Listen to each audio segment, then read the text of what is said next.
দেশকে রক্ষা করার জন্য আমাদেরকে আরো দায়িত্বশীল, আরো কঠিন, ইস্পাত কঠিন ঐক্যের মাধ্যমে আগামী দিনের নেতৃত্বের মাধ্যমে এই দেশকে গণতান্ত্রিক পরিবেশ ফিরিয়ে আনতে হবে।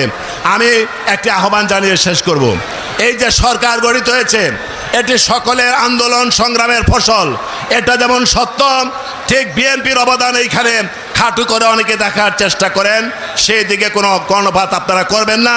আপনার মুক্ত বিহঙ্গের মতো সততা, নিষ্ঠা এবং ঐকান্তিকতার সাথে দেশ নেত্রী বেগম খালেদা জিয়া, জনাব তারেক রহমান, বিএনপির নেতৃত্বে অতীতের মতোই ঐক্যবদ্ধ থাকবেন। এই সরকারকে আমরা সহযোগিতা করতে চাই যেমন সত্য, আবার মুক্ত গণতন্ত্র, পূর্ণ গণতন্ত্র প্রতিষ্ঠার জন্য যথাযথ পদক্ষেপ গ্রহণ করবেন, সেটিও আমরা আশা করি। আপনাদের সকলকে আন্তরিক ধন্যবাদ জানিয়ে, কৃতজ্ঞতা জানিয়ে আমি আমার কথা শেষ করছি। আল্লাহ হাফেজ।